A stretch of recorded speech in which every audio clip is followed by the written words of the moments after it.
L'histoire de Thor récupérant le marteau éclair Mjolnir de Thrymr. Dans l'ancien poème, le chant de Thrymr, il y a une histoire sur le marteau éclair du dieu Thor, Mjolnir, volé par le géant Thrymr. Ce type a enterré le marteau à 8 mètres de profondeur sous un rocher à Jotunheim.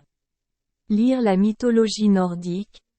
Ce jour-là, dieu Thor s'est réveillé et a découvert que son marteau magique avait disparu.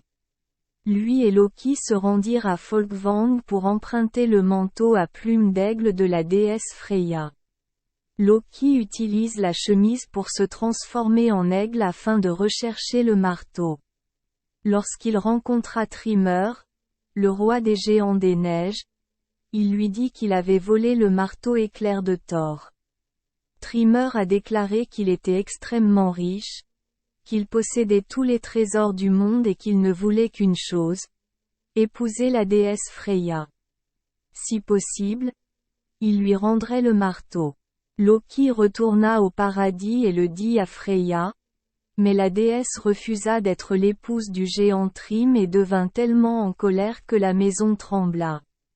Dieu Heimdall a alors suggéré que Thor se déguise en Freya et se rende à Jotunheim pour épouser le géant afin de récupérer le marteau.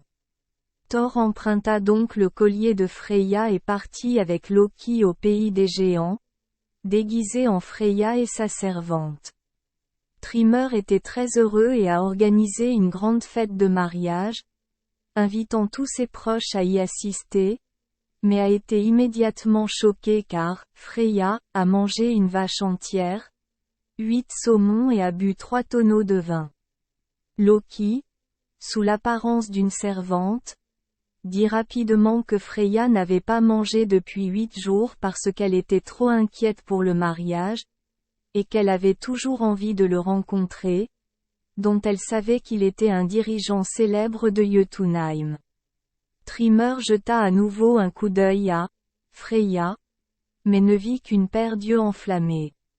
Finalement, le géant se sentit en sécurité et ordonna d'apporter le marteau et le donna personnellement à Freya, et Thor ôta immédiatement son déguisement et utilisa le marteau pour tuer Thrymr et toute sa famille.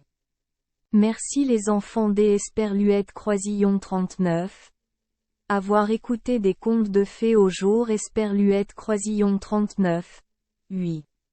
Espérons que les histoires apporteront aux enfants des moments heureux et significatifs. Si vous aimez notre chaîne, veuillez appuyer sur le bouton S Esperluette Croisillon 39. Abonner, pour ne manquer aucune histoire intéressante. Je vous souhaite une bonne nuit de sommeil et de beaux rêves. Rendez-vous dans la prochaine histoire.